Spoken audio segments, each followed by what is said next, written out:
राजस्थान की धरती रहस्यों से भरी है।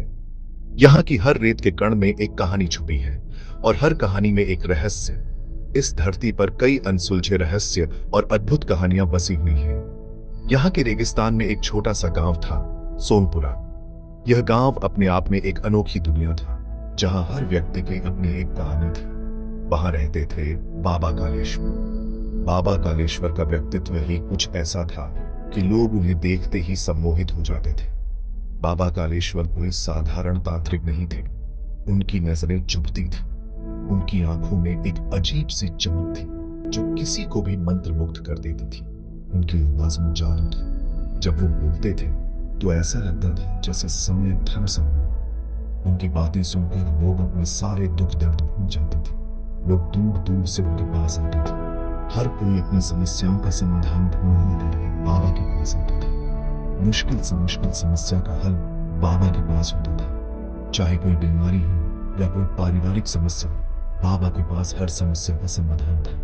बाबा के पास एक पीतल का मैं बना उनके लिए बहुत महत्वपूर्ण था। कहते थे उसमें एक चिन्ह था। ये चिन्ह बाबा के हर आदेश का पालन करता था। चिन्ह का नाम था जफर। जफर बहुत ताकतवर था। उसकी ताकत का कोई मुकाबला नहीं कर सकता था। लेकिन बाबा के मंत्रों का बाबा बेबस था। बाबा ने उसे अपने वश में कर रखा था। बाबा ने उसे वश में कर रखा था। जिन जफर लोगों को अपने वश का पालन करता था, तब बाबा बाबा से डरता था। उनसे दूर रहता था। बाबा की ताकत, बाबा की जन्म की कहानियां सुनकर वो सहम जाता था। जन्म की आवाज से वो डरता था। बाबा ताकत की आवाज नहीं बना सकता था। बाबा ताकत बहुत खतरनाक है। बाबा को ताकत से लोग डरते थे। बाबा सवाल नहीं करते थे। बाबा अक्सर रात को बाहर चले जाते थे तो मंत्र करते रहते थे। उनके मंत्रों की गूंज पूरे गांव में सुनाई देती थी। कहते थे जफर से बात करते रहो, उसे काम करवाते रहो। बाबा ने जो की ये कहानी आज भी सोनपुरा के लोगों के दिलों में बसी हुई है।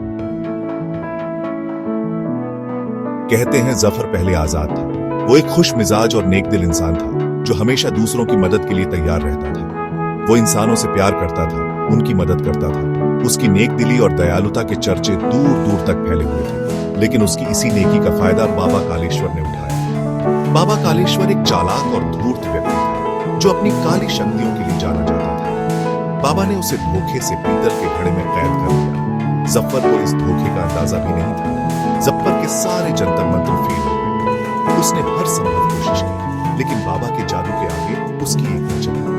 बाबा के मंत्रों के आगे वो बेबस हो गया। बाबा के मंत्र इतने शक्तिशाली थे कि जफर की सारी शक्तियां निष्क्रिय हो गई। पीतल का घड़ा उसका कारागार बन गया। वो घड़ा अब उसकी दुनिया थी, एक छोटी सी, अंधेरी और घुटन भरी दुनिया। जफर को बाबा की कैद में सालों बीत गए। हर गुजरते दिन के साथ उसकी उम्मीदें टूटती जा रही थी। उसे अंधेरा घुटन भरा लगता था। वो हर पल इस कैद से बाहर निकलने की सोचता रहता था। वो बाहर निकलना चाहता था, लेकिन हर बार उसकी कोशिशें नाकाम हो जाती थी। लेकिन बाबा के मंत्रों ने उसे जकड़ रखा था। वो जितना भी कोशिश करता, उतना ही ज्यादा फंसता जाता। जफर को बाबा से नफरत हो गई थी। उसकी आंखों में अब सिर्फ बदले की आग जल रही थी।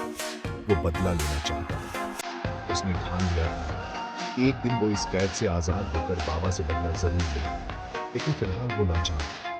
उसकी सारी कोशिशें नाकाम हो गई और वो भय में कैद अपनी किस्मत को पूछता रहता था। बाबा आए दिन जफर से काम करवाते थे। बीमारों को ठीक करना हो या दुश्मनों को बर्बाद करना, जफर को सब करना पड़ता था। बाबा ने जफर को एक वचन दिया था। कहा था कि वो हर पूर्णिमा की रात उसे कुछ देर के लिए आजाद करेगा। बदले में जफर को उनकी हर बात माननी होगी। जफर ने मजबूरी निभा कर दी। उसे आजादी की उम्मीद थी। वो हर पूर्णिमा का इंतजार करता था, उन चंद पलों के लिए जब वो आजाद होता था। लेकिन बाबा का वादा झूठा था। वो कभी भी जफर को पूरी तरह से आजाद नहीं करना चाहता था। एक दिन बाबा को एक राजा ने बहुत सारा धन देने का वादा किया। राजा ने बाबा से कहा कि अगर वह उसके दुश्मन को खत्म कर दे तो उसे सोने और चांदी से भरपूर इनाम मिलेगा। बाबा ने राजा की बात मान ली और उसे भरोसा दिलाया कि वह उसका काम जरूर पूरा करेगा। बदले में बाबा को राजा के दुश्मन को खत्म करना था। बाबा ने सोचा कि यह काम उसके लिए आसान होगा। क्योंकि वह अपनी शक्तियों से किसी भी दुश्मन को हरा सकता था। बाबा ने जफर को हुक्म दिया। जफर एक युवा योद्धा था जो बाबा का शिष्य था और उसकी हर बात मानता था। जफर ने मना किया। उसने कहा कि वह अब किसी की जान नहीं लेना चाहता, चाहे वह दुश्मन ही क्यों ना। वो अब किसी की जान नहीं लेना चाहता। जफर ने अपने जीवन में बहुत हिंसा देखी थी और अब वह शांति चाहता था। बाबा ने उसे घूमने में किया। बाबा ने कहा कि जिसे जफर समझ गया कि उसे ऐसे उसे सिर्फ स्वार्थ जफर ने सोचा अब वह बाबा को सबक सिखा। उसने बाबा को कहा। जफर ने अपनी ताकत से लेकिन बाबा के मंत्रों ने उसे रोक लिया। बाबा ने अपने जादुई मंत्रों से जफर को जकड़ लिया। बाबा ने जफर को उसने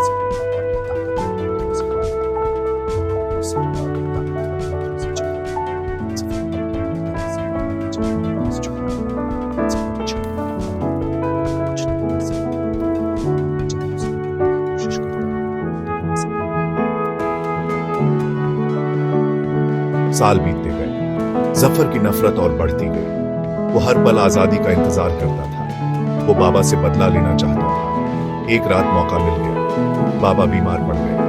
उनके मंत्र कमजोर हो गए। जफर ने सारी ताकत लगा दी। पीतल का घड़ा टूट गया। जफर आजाद था। उसकी आंखों में आग थी, बदले की आग। वो बाबा को ढूंढ रहा था। गांव वाले डर गए। उन्हें अपनी जान की फिक्र सताने लगी। उन्होंने कभी सोचा नहीं था कि ऐसा भी हो सकता है।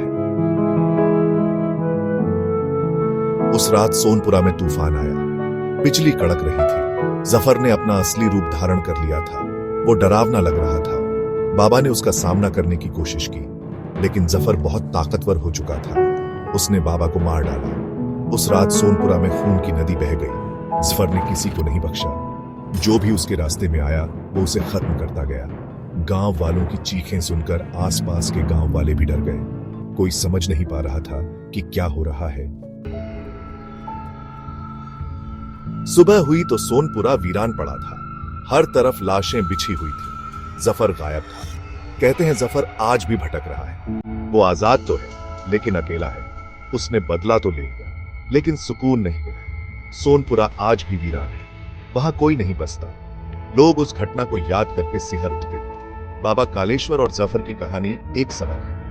ये कहानी बताती है कि लालच और विश्वासघात का अंत बुरा होता है,